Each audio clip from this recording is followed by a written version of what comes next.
Pension पे ससुराल। नोएडा के रहने वाले शिवकांत गुप्ता जी कुछ ही वक्त पहले अपनी सरकारी नौकरी से रिटायर हुए थे। शिवकांत गुप्ता जी की पत्नी का देहांत काफी पहले हो चुका था, लेकिन उनके दो बेटे प्रकाश और विकास उनके साथ ही रहा करते थे।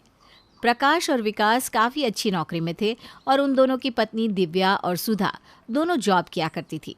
कुल मिलाकर शिवकांत गुप्ता जी के घर में किसी चीज की कोई कमी नहीं थी।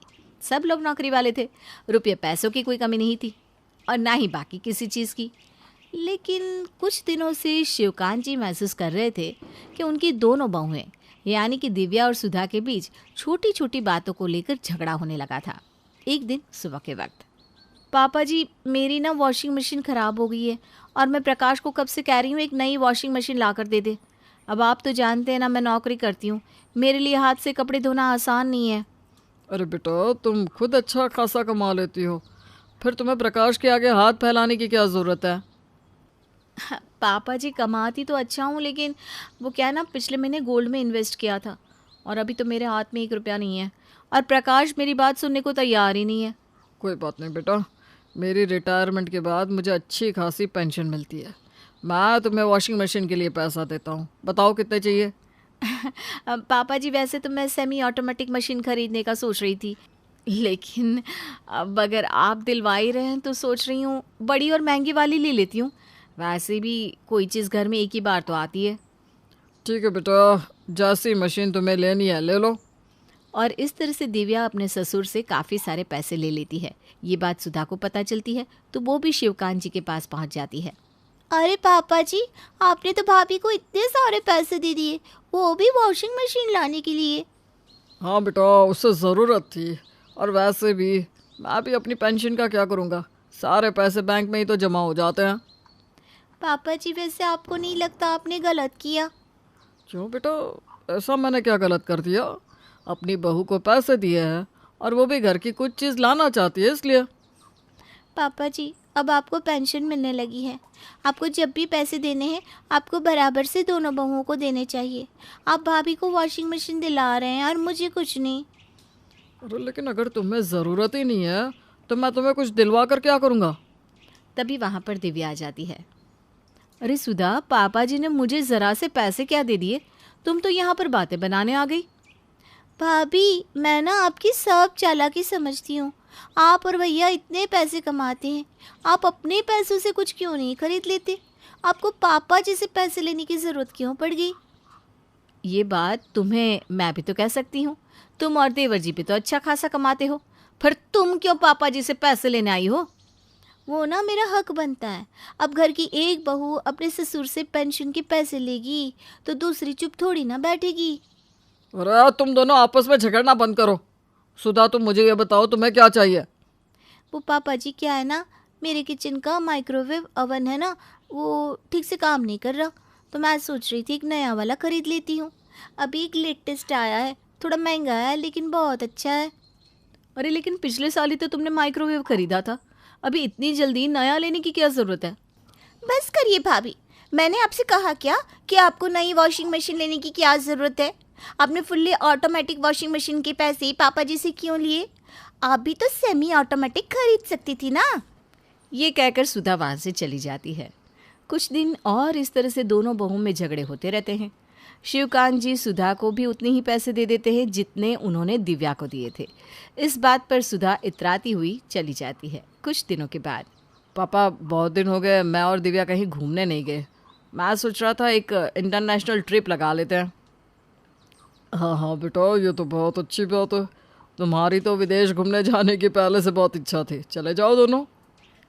लेकिन पापा जी मैंने आपको बताया था ना, मैंने अभी बहुत सारा पैसा इधर उधर इन्वेस्ट कर दिया है। बस वही प्रॉब्लम आ रही थी कि पैसों का इंतज़ाम कैसे होगा। अरे बहू, तुमने इन्वेस्ट किया है ना, प्रकाश की तो सैलरी आ रही होगी। पापा सैलरी तो आ रही है, लेकिन मैं आपको बताना भूल गया था, मेरे एक दोस्त ने ना मुझसे उधार मांगा था और मैंने अपने सारे पैसे उसे दे दिए। अरे तो तुम घूमने जाने का प्लान कुछ दिनों के बाद बनाओ। वो भी पॉसिबल नहीं है क्योंकि अभी हम दोनों के पास ही छुट्टियां थी। पापा जी, मैं ये कह रही थी कि अगर आप हमें टिकट के पैसे दे देते ना, मतलब वैसे आप ही कह रहे थे ना कि आपको पेंशन के इतने पैसे मिलते हैं जो आपके भी काम नहीं आ रहे, तो तभी वहाँ पर विकास और सुधा भी आ जाते हैं। क्या बात है, कहाँ घूमने जाने की प्लानिंग हो रही है? अरे कुछ नहीं, बस बाहर घूमने जाने का प्लान बना रहे थे। सोचा पापा तो रिटायर हो गए हैं, उनसे पैसे ले सकते हैं। हाँ भैया, बात तो आपकी बिल्कुल ठीक है। पापा, मुझे ना एक नई कार खरीदनी थी। अच्छा ठीक है ठीक है, मैं तुम्हारे विदेश जाने का टिकट करवा देता हूँ और विकास तुम्हारी कार भी दिलवा देता हूँ। वैसे भी बेटा, मुझे पैसों का क्या करना है, मेरे बच्चे खुश रहे, मुझे तो बस वही चाहिए। लेकिन पापा जी, आपको नहीं लगता जैसे ही आपने हमारे विदेश जाने की टिकट करवाने की बात की, वैसे ही देवर जी और सुधा ने गाड़ी खरीदने की बात कही? अरे भाभी, आप तो बेकार का इल्ज़ाम लगा रहे हैं। विकास ने तो पापा जी से एक बार भी नहीं कहा कि मुझे नई गाड़ी दिलवा दो। पापा को खुद लग रहा होगा कि मेरी कार बहुत पुरानी हो चुकी है, इसीलिए वो मुझे कार दिलवाना चाह रहे हैं। और वैसे भी कार तो घर में सबके काम आती है ना। अरे देवर जी, आपकी बात नहीं कर रही हूँ मैं, लेकिन उस दिन जब मैंने पापा जी से वॉशिंग मशीन के पैसे लिए थे ना, तो दिव्या फौरन वहाँ पहुँच गई थी। मुझे लगता है ये हर बार ना ऐसा ही करती है। भाभी, आपको मुझसे परेशानी क्या है?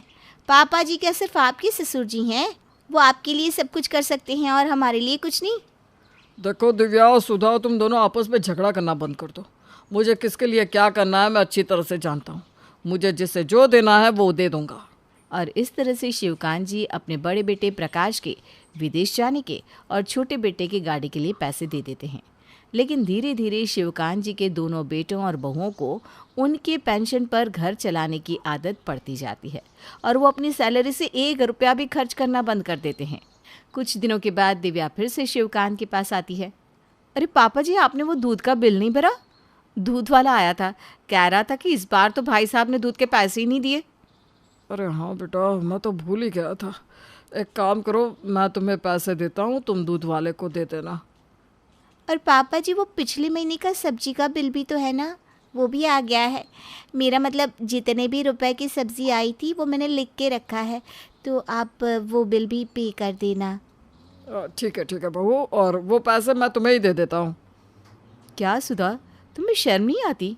महीने की सब्जी के पैसे भी पापा जी से मांग रही हो।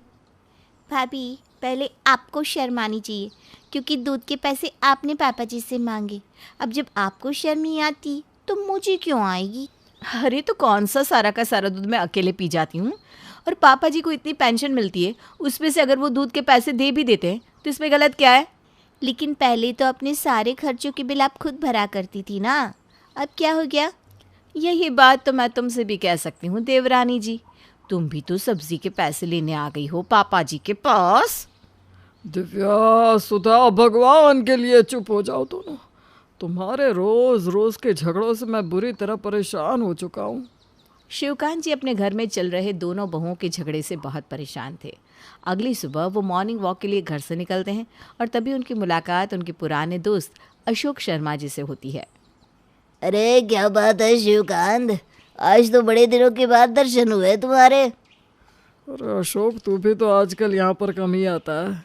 ज़्यादातर वक्त अपने बेटे के यहाँ रहता है ना। क्या करूँ यार, बेटा दूसरे शहर में शिफ्ट हो गया है।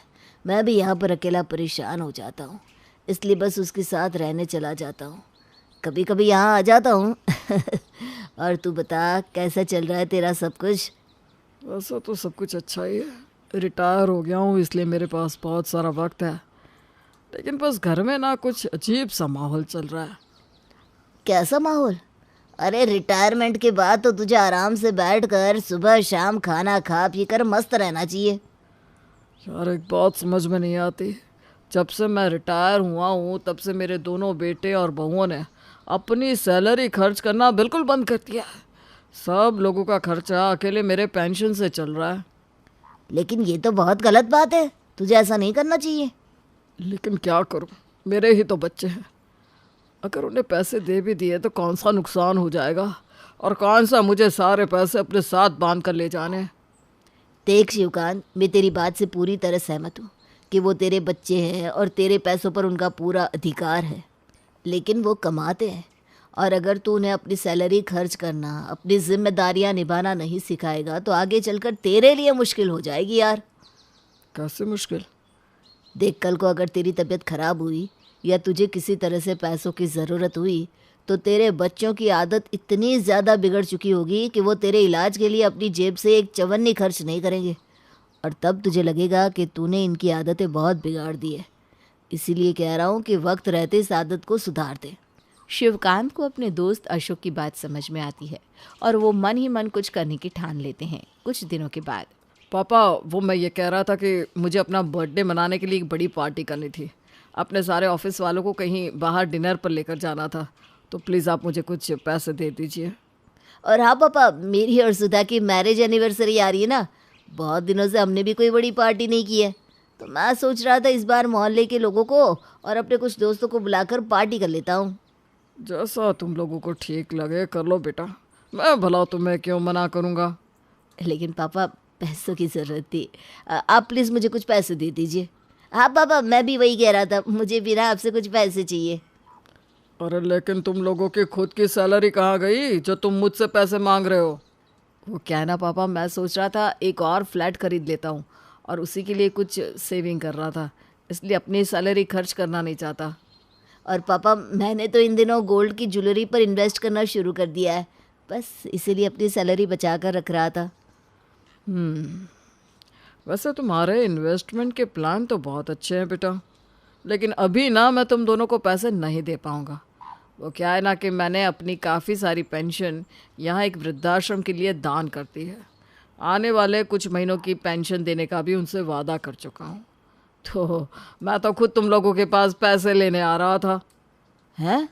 लेकिन क्यों पापा? अरे वो कुछ दिनों से पैरों में दर्द हो रहा है, सोच रहा था डॉक्टर को दिखा लाता हूँ। तभी वहाँ पर दिव्या और सुधा भी आ जाते हैं। वैसे पापा जी, आप ना प्राइवेट हॉस्पिटल में मत जाना, वहाँ पर बहुत पैसे लगते हैं, सरकारी ठीक रहेगा। नहीं तो क्या पापा जी, बिना बात के इतने सारे पैसे खर्च हो जाएंगे। और वैसे भी अब तो आपके हाथ में आपकी पेंशन भी नहीं है कुछ महीनों के लिए। मेरे हिसाब से ना आपको किसी सस्ते हॉस्पिटल में चले जाना चाहिए। ये सुनकर शिवकांत जी को इस बात का एहसास हुआ कि उनका दोस्त अशोक जो कुछ भी कह रहा था वो ठीक था।